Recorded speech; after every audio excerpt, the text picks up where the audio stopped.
మీ మోకాల నొప్పులకు ఎటువంటి సర్జరీ లేకుండా ఎపియాన్ పెయిన్ క్లినిక్ అందిస్తున్న అత్యాధునిక చికిత్స. అయితే మొత్తం అన్ని రకాల వాళ్ళకి అందరికీ సింగిల్ విండో పథకంలాగా ఏదైనా ఉంటుందా for good health? So there is no magic diet అండి. అంటే జస్ట్ ఒక మ్యాజికల్ డైట్ ఉంటే దీంతోనే మనం ఫాలో అయిపోవచ్చు అనేది లేవు. బట్ వరల్డ్ హెల్త్ ఆర్గనైజేషన్ మనకు కొన్ని ఇంపార్టెంట్ గైడ్ లైన్స్ ఇచ్చారనమాట. Life style guide lines and nutrition guide lines for everybody. So ఈ గైడ్ లైన్స్ మనం డే టు డే లైఫ్ స్టైల్లో మనం ఇంక్లూడ్ చేసినట్టయితే మనం ఎలాంటి డిజీజే మనకు రాకుండా ఉంటుంది. ఒకవేళ వచ్చినా దాన్ని ఎలా మనము ట్రీట్ చేసుకొని ఎలా క్యూర్ చేసుకోవచ్చు అనేవి కొన్ని గైడ్ లైన్స్ ఇచ్చారు. So best thing is preventive care. Generally health care అంటే సిక్ కేర్ అంటాం. సో సిక్ కేర్ కాకుండా we are talking about preventive care. అంటే ఎనీ కైండ్ ఆఫ్ డిజీజ్ రాకుండా ఉండడానికి ఫస్ట్ ఇంపార్టెంట్ థింగ్ ఏంటంటే there are different dimensions. So first dimension is your food. మీరు అన్నట్టు food is a very very very powerful tool and a very important thing in our day to day life. ప్రతి ఒక్కరికి కూడా అది చాలా అవసరము. But అతిగా తీసుకుంటే అది విషం అవుతుంది. అది అమితంగా తీసుకుంటేనే that is perfect for us. ఏదైనా టూ మచ్గా చేస్తే టూ బ్యాడ్ అంటారు, right? And anything which is too less also will land up in to deficiency. ఎక్సెస్లో తీసుకుంటే అది టాక్సిక్ అండ్ పాయిజనస్ అయిపోతుంది. So moderation is the key. So first important nutrition guideline ఏంటంటే moderation is the key. ఏది మనం తీసుకున్నా కూడా అది లిమిట్లోనే తీసుకోవాలి, ఎక్సెస్లో తీసుకోవద్దు. Second important thing, fruits and vegetables మన డైట్లో ఖచ్చితంగా ఉండాలి. అంటే make half your plate whole అంటున్నారు.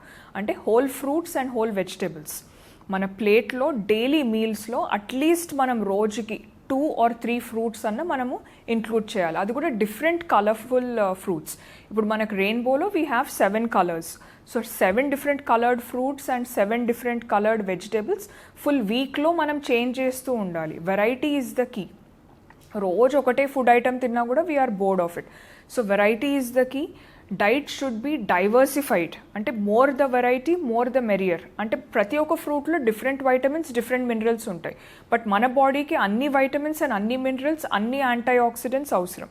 So include fresh seasonal fruits. అంటే మనకు లోకలీ రీజనలీ అవైలబుల్ ఉన్న ఫ్రూట్స్ అండ్ వెజిటబుల్స్ ఖచ్చితంగా మన డే టు డే లైఫ్ స్టైల్లో ఇంక్లూడ్ చేసుకోవాలి. 2 different colored fruits. It could be an orange and an apple.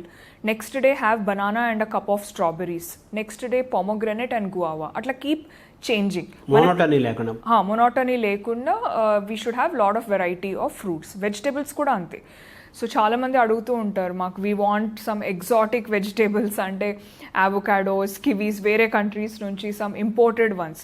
So imported wax coated కంటే go with you know what is regionally available. మనకు దగ్గరలో అందుబాటులో ఉన్న fresh seasonal fruits and vegetables I would highly recommend. ఇంకోటి whole grains. Whole grains కూడా with the right amounts you should take. నేను చెప్పినట్టు చాలామంది చపాతీస్ మంచివి, రైస్ మంచిది కాదు, షుగర్స్ విల్ బి ఎలివేటెడ్ అని అంటారు. బట్ అగైన్ అవి హియర్ ఆల్సో చపాతీస్ కూడా it depends on what wheat flour are you using. అంటే మల్టీగ్రెయిన్ ఫ్లారా or is it a multi millet flour or is it just a plain wheat flour? And ఆ రోటీస్తోని what are you eating? Is it a deep fried potato curry or is it mashed potato or is it a vegetable curry? So combination matters a lot anamata. And how much are you eating? So quantity, portion sizes, combination and variety. These are some of the important things. Rice kuda I wouldn't say rice is completely bad. Rice correct portion sizes lo teeskoni vegetables and dal and curd, ante the plate should look colorful. అన్ని items మనం correct balance ప్రపోర్షన్స్లో తీసుకున్నట్టయితే then that is very good for your health. So మామూలుగా chrono diet అంటున్నారు, అలాగే intermittent fasting అంటున్నారు, ఇప్పుడు బాగా వినపడుతున్న మాటలు. సో వీటి పాత్ర ఉందా? There are so many diets అండి. ఇవాళ రేపు that AI has come up and everybody there are like hundreds of diets. Intermittent fasting అంటారు, కీటో డైట్స్ అంటారు, హై ఫ్యాట్ డైట్స్ అంటారు, weight loss diets, we have paleo diets, we have vegan diets, budget friendly diets. There are hundreds of diets. But for you, meeku personally best diet ante you have to consult a qualified dietitian. Ante ఎన్నో ఫ్యాక్టర్స్ని మేము తీసుకొని we will give you the best diet suitable for your body type. BMI అనేది it's a very important indicator. ఇప్పుడు BMI outdate అయిపోయింది అంటున్నారు కదా. అంటే BMI అనేది ఇట్ ఈస్ వన్ ఇండికేటర్, కానీ దట్ ఈస్ ఓన్లీ ఇండికేటర్ అని నేను అన్నాను. బిఎంఐ విల్ టెల్ అస్ మనం ఓవర్ వెయిట్ ఉన్నామా, అండర్ వెయిటా, లేక ఒబీసా, లేక గ్రేడ్ 3 ఒబిసిటీ అనేది అది మనకు జనరలైజ్డ్ రీడింగ్. బట్ బిఎంఐ కంటే ఇంపార్టెంట్ ఇండికేటర్ అనేది బాడీ కాంపోజిషన్ అనాలిసిస్ అంటారు, BCA. ఇందులో మనకు fat percentage and muscle mass రెండూ కూడా చాలా ఇంపార్టెంట్. ఫ్యాట్ ఎంత ఉంది, మజిల్ ఎంత ఉన్నది అనేది దట్ ఈస్ హైలీ ఇంపార్టెంట్. అంటే ప్రతి ఒక్కరికి మజిల్ మాస్ ఎక్కువగా ఉండాలి, ఫ్యాట్ పర్సంటేజ్ అనేది కొంచెం తక్కువగా ఉండాలి. That means then only they are healthy, they are having a healthy weight loss. అంటే టెస్ట్ చేయించుకోవాలి కదా? జస్ట్ మషీన్ ఉంటుంది, దానిపైన నిల్చుంటే మనకు రీడింగ్స్ అన్నీ వచ్చేస్తాయి.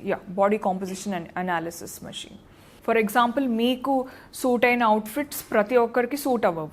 It has to be tailor made, right, basing on your height, weight, your measurements, right. అట్లనే food diet గురించి కూడా, అంటే మీ ఆహారపు అలవాట్లు, మీ లైక్స్, మీ డిస్లైక్స్, మీ ఫుడ్ ఎలర్జీస్, మీ food pattern, then your medical history, your genetic history, then your complete medical reports, ivanni consider chesi, all these factors will be considered, and then a personalized customized diet plan will be given to you.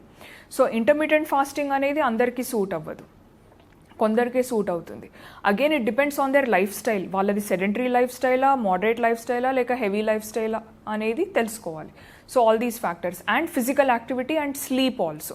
చాలామంది these 2 areas are neglected. Only nutrition అంటే డైటే అనుకుంటారు. No, as a life style consultant I give them a holistic approach. అంటే న్యూట్రిషనే కాకుండా it is about your sleep habits, ఎన్ని hours పడుకుంటున్నారు, and are you having a stress free life. Covid తర్వాత everybody is stressed, and so how are you managing the stress? So stress management is important, sleep habit is important, and physical activity is important, and nutrition. So these are different segments, and all these segments should be a 10 on 10. So daniki chala effort avasaramu, and we have to be focused. So sleep chala mandi deprived ayi unna kuda next day they'll be so irritated, they won't feel like eating, mood swings vachestayi, that is shown on food, and lifestyle is affected. So first correct your sleep, that is very important. Physical activity is very very important. Physical activity ante it could be running, jogging, surya namaskar, or cycling, any kind. Ante you have to sweat it out anamata. Instead of using the lift, use the stairs. So simple changes. So 3 important things andi. First thing is eat right, move more, ante physically you should be more active, and sleep well. These 3 things are simple things. ఇవి అందరికీ తెలిసిందే, but ఎవరు కరెక్ట్గా follow చేయరు. అక్కడైతే life style diseases అంటున్నారు కదా, అందుకే. అయితే ఇక్కడ టైం యొక్క ఫుడ్ మనం తీసుకునే టైం పాత్ర కూడా ఉంది కదా. అవును, time management is also very important from early morning to bed time. But because of the work stress, because of the corporate lifestyles, everybody's timings are different. Lunch timing కానీ, their breakfast, their dinner, చాలా మంది breakfast skip చేస్తారు, which is a very bad thing, because already night 12 hours we are on fasting, our body is on fasting. Breakfast అని ఎందుకు అంటారు? we are breaking the fast. So ఆ breakfast మీరు చేయకపోతే full day అంతా disturb అవుతుంది. Lunch టైంలో ఏం చేస్తారు? ఎక్కువగా తినేస్తారు, because they skip the breakfast, they are hungry. So that is how our body works.